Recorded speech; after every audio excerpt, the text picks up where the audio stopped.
Did you talk about the time when you came in and how you met Dr. Hume? Remember the story you were telling me that you came one evening? And Yes, it was in early July of 1972, and Dr. Kel Cohen had started down here with Dawson Theogarage. They started the Division of Plastic Surgery, which didn't exist till that time. So I knew Kel when we were together up at the NIH doing postdoctoral fellowships. And Kel said, he wanted me to come down here and start the lab. Dr. Hume wanted to set up a lab to study all the problems they were having with wound healing in the transplant patients because they were given so many steroids to suppress the immune response. Unfortunately, their wounds weren't healing. So he wanted me and Dr. Cohen to figure out ways that they can get around this wound inhibition due to the steroids. So that was I came down in early July of '72 and gave a seminar in biochemistry, and then I was supposed to meet with Dr. Hume for dinner at 5 o'clock. So I went over to his office at 5 o'clock, and his administrative assistant says, "I'm sorry, but Dr. Hume is tied up in surgery right now doing a transplant. But just have a seat and he'll be here shortly." So 5 o'clock came, 6, 7, 8 o'clock came. Finally, Dr. Hume comes in with his full scrubs on and everything. He kicks his feet up on the desk and says, "Have you had dinner yet?" And I said, "No, I was supposed to have dinner with you." And he says, "No problem." And he reaches in his pocket and pulls out a Hershey bar, breaks it in half, and he says, "Here, let's have dinner together." And that's just the kind of guy he was, just, lighthearted and, just a fantastic, outgoing, congenial person, besides being totally brilliant. so after you came, you worked with Kel and set up the lab, the wound healing lab at that time. Mm-hmm. And that lab is still regarded as one of the premier wound healing labs in the country to ever exist. Correct. It's the laboratory of tissue repair, we call it now. Okay. So we work on a variety of problems, everywhere from chronic wounds to fibrotic problems. And we've trained quite a few number of surgical fellows. They came through, and we had a T32 for 10 years with the NIH. We were getting individual NRSAs. And the NIH says, "Why don't you just get a T32 where you can pick your own fellows from the program?" And we trained quite a few like that. And at the same time, Dr. Tom Crummell was here. And he came to the lab and spent 2 years in the lab with me and published a number of papers. And he was interested in fetal surgery. And then we had an NIH grant to study fetal wound healing. And then Tom went on to become chair of pediatric surgery here, and then later moved up to Pennsylvania, Hershey, and then he went to Stanford as chair of surgery at Stanford. Yeah, so now Tom remembers those times fondly, so do many others. I know David Lanning spent some time also more recently before he became faculty. Right, David came to the lab and spent 3 years in the lab and picked up on all the work with the fetal wound healing. And he also got his Ph.D. with me in Department of Anatomy, because I have a joint appointment in anatomy. And Jeff Haynes spent a couple years in the lab too and did some beautiful work on fetal wound healing. And a number of other surgical residents, fellows that went on to become pediatric surgeons. Ben Nwame and Yinka Olatui, who is very, very prominent, both of them now. They're both up at Ohio State up there. Yinka's now got a pretty renowned program in fetal surgery. Right, he does a lot of fetal surgery. He's one of the few fetal surgeons that does fetal surgery in humans. Right. He gave a spectacular TED talk here 2 years ago, and got a standing ovation at the end of it, showing his work with a baby that was diagnosed with this huge tumor at the base of the spine, and they brought the baby out, removed the tumor, put the baby back in, and healthy baby now, 3 or 4 years old. Yeah, so it's a lot of pride looking back to see the success that these guys have had, all coming through training and doing research in our lab. So tell me a little bit about your time in the lab. I know Kel and you and a lot of others. So tell me a little bit about what you did and how that kind of helped your career. Well, we started off, our first NIH grant that we got back in 1973 was entitled Wound Healing in Keloids. And we worked on that for a number of years, published a number of papers on keloids and things that had not been observed before. But over the years, we moved to the other side of the spectrum and started working on chronic wounds. Okay. And we published a number of papers on chronic pressure ulcers, venous stasis ulcers, and diabetic ulcers. More recently, the lab is focused on problems of non-healing wounds in the elderly. The NIH put out a funding opportunity announcement that we're interested, that we applied to study these problems, pressure ulcers in elderly patients. And our strategy is to look at these bioactive lipid mediators. And we've got probably the largest lipidomics facility here in the country. And the plan is to look at these patients and look at their, examine their wound fluids for these bioactive lipid mediators. And also, when they have these massive pressure ulcers, their whole body is inflamed. So we take systemic samples as well. So the first part is to correlate their healing or non-healing with the appearance of these inflammatory bioactive lipids. And then when they go on to heal, we see the other end of the spectrum, which are called resolvins, where they begin to heal. And then the strategy is to see if we can turn these patients around early by giving them high doses of 3 omega fatty acids, to good old fish oils, omega-van and things like that, which have been shown to down-regulate the inflammatory bioactive lipids and upregulate the resolvins. So we've gone the whole gamut from fibrosis to chronic wounds, and also we've been involved in, the lab's been quite involved in combat casualty care, and we've discovered the #1 hemostatic agent that the first responders and military are using now, combat gauze and quick clot. Started off as Woundstat, and it's the biggest patent licensing that VCU has ever had. So it's quite a proud achievement that we have. So you ultimately shifted from surgery over to biochemistry over a period of time? When I came here, I had a primary appointment in surgery Okay. and an affiliate appointment in biochemistry. Okay. But as time went on, I was offered to come down and have full-time in biochemistry. And they gave me a really nice startup deal and everything, even though I was already here. Right. I've been in the Department of Biochemistry since. So in surgery, in the last few years, we've put a lot of emphasis on trying to rebuild some of our labs, many of which had gone dormant over time. Where do you see research going in the future? Because we're at a kind of challenging time where clinicians are getting really busy clinically, and there seems to be a widening gap between scientists like you and clinician scientists, and what created that successful chemistry in the 70s, the relationship between you and Hume and Kell and yourself, and with all these ideas and people looking at things, seems to be more difficult to accomplish now, just given that we're moving a little bit apart. Right. Well, the whole scene, the funding and grant scene is very competitive now. But I think your labs, like Marty Mangino's lab, is Right. doing quite well. And actually, some of the fellows we had in the T32 NRSA trained with Marty, and they did quite well afterwards. But I think now there's also a lot of opportunities in industry to get funding, and I know a number of the faculty in surgery have been able to get good funding from industry.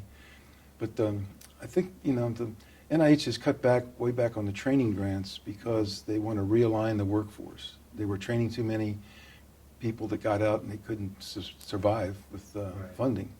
So it's a big challenge right now to try to figure out how the clinicians can take care of their busy clinical demands, but at the same time be able to come to the lab and do some research. Right. Because I don't know if the institution has any T32 grants right now, across the institution. Gastroenterology has a T32, Right. and there may be another one in cancer, but and also I think in Pharm Toxa has a T32. But how hard are those to accomplish now, something like that, even NRSA or T32 grants? Well, the T32 we had came through the National Institute of General Medical Sciences, and I think that if you can meet their goals and objectives of perioperative surgical complications, that's what, burns and trauma, that could be an area that we could think about going after again. And that's what the T32 I had was entitled Signaling in Tissue Injury and Repair. Right. So I think, and we put that grant together, Scott Summers and the other institutional people up at NIH, they invited us to come up and sit down and talk to them about what they were looking for. Right. And we did that several times, and they kind of helped us along with the program.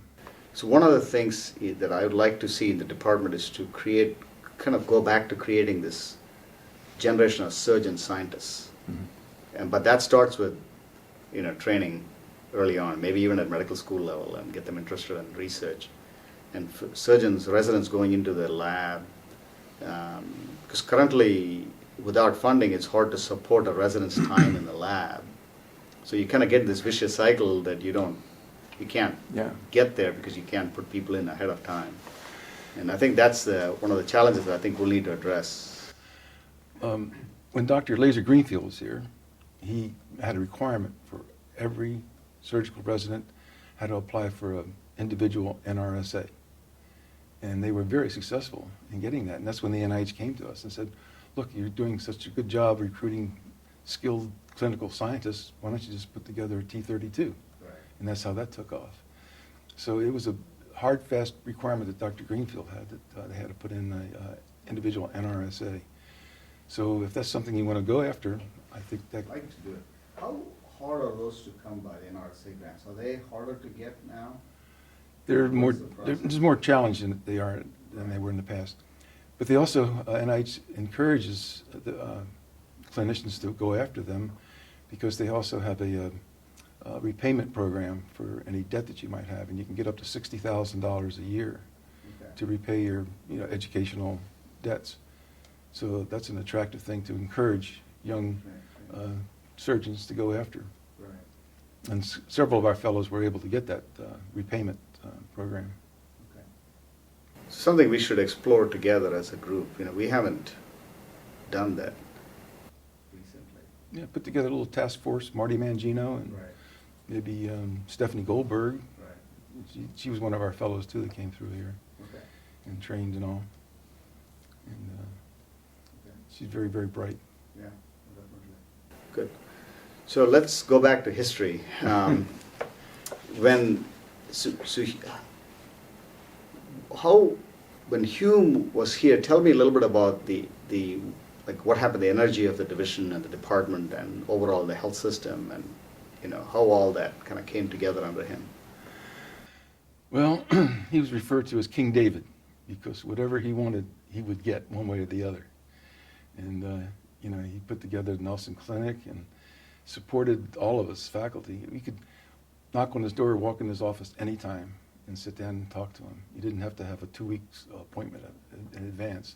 He was always open to hear any of us on the faculty. And he took a sincere interest in each one of us, like we were his sole focus in life. And he was just a very charismatic, outgoing, cordial, unbelievable person. Did you ever spend time with him in the operating room?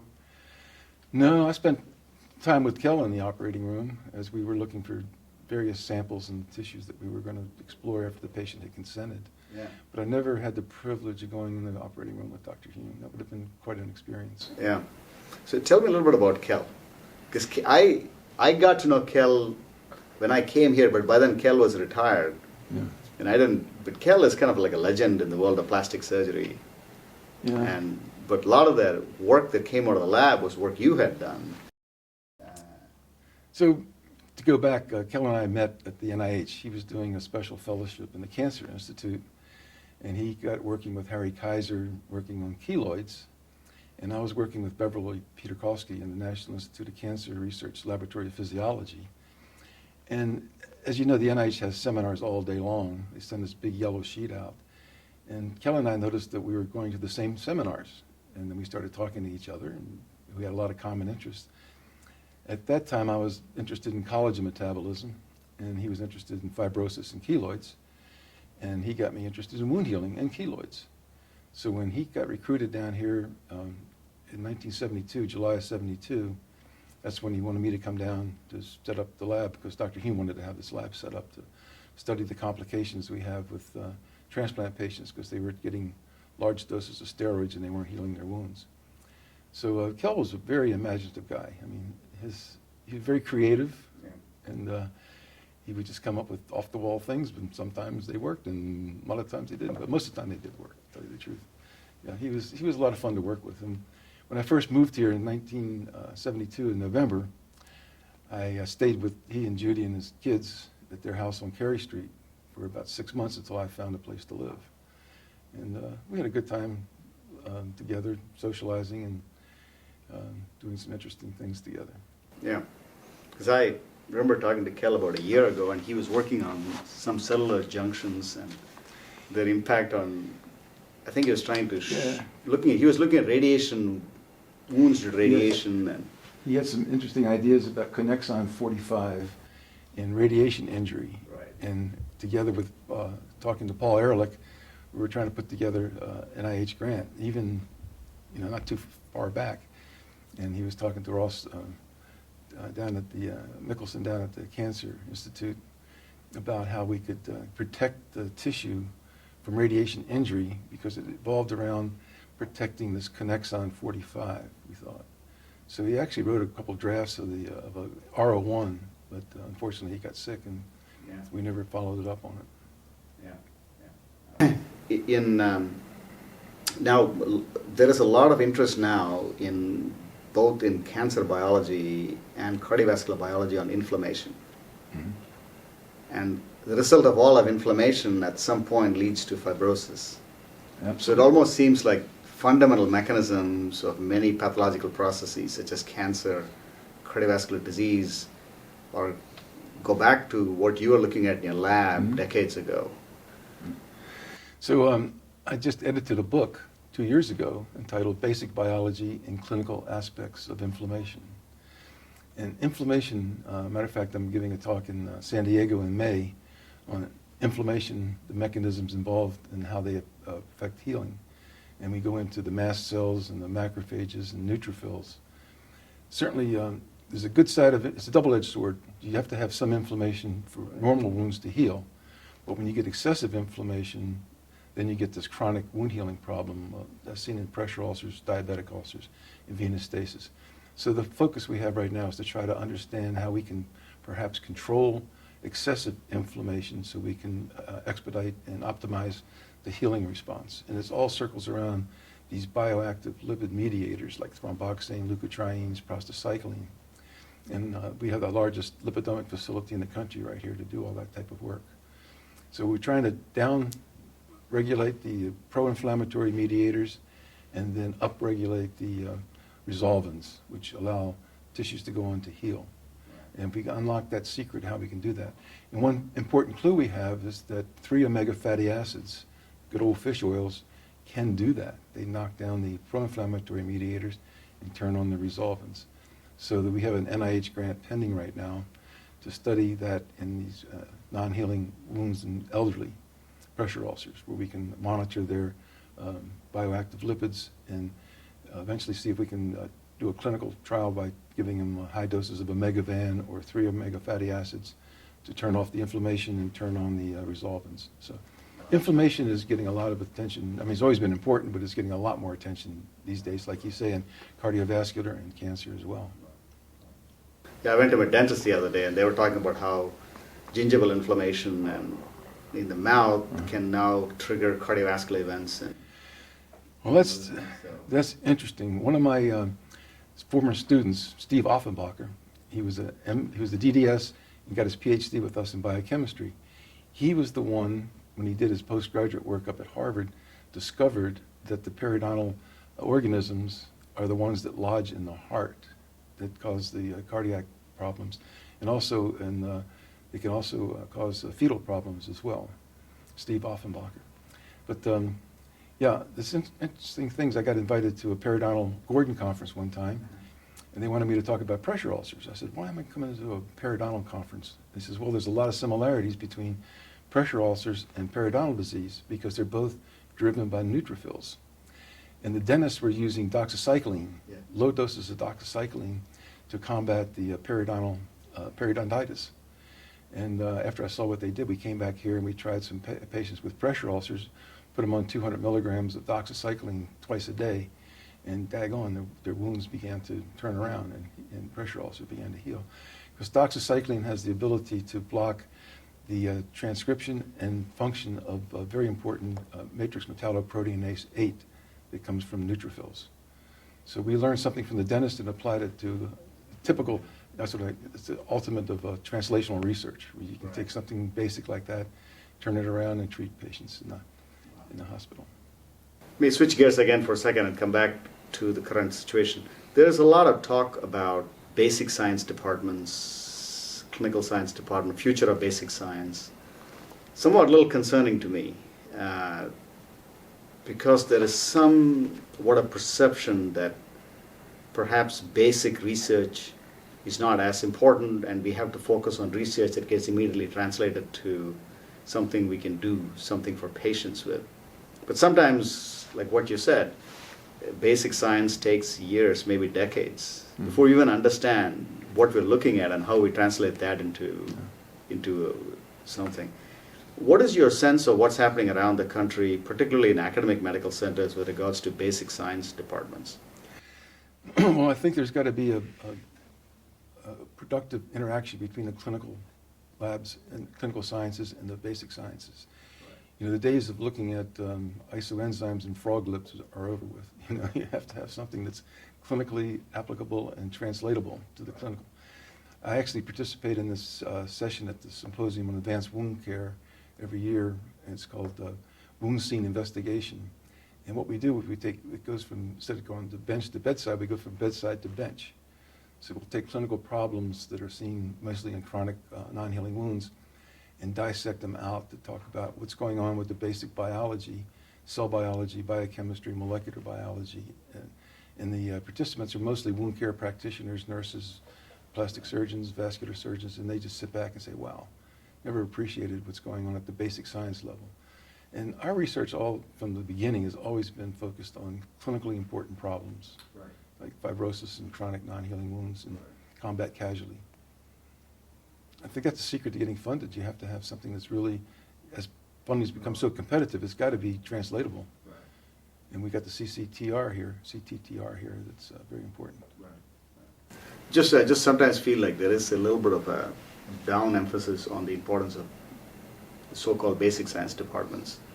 And I think the future of some of them, is often in question. And what does the future look like? I think we need to be careful not to de-emphasize the importance of science.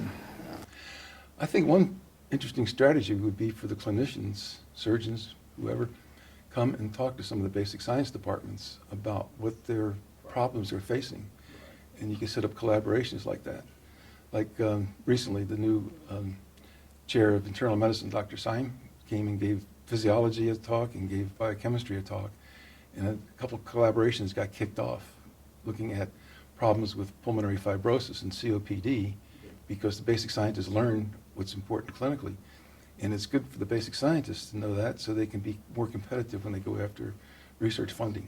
So I think somehow we could have a interaction between the clinical scientists with the basic scientists to stimulate collaborations would be very helpful.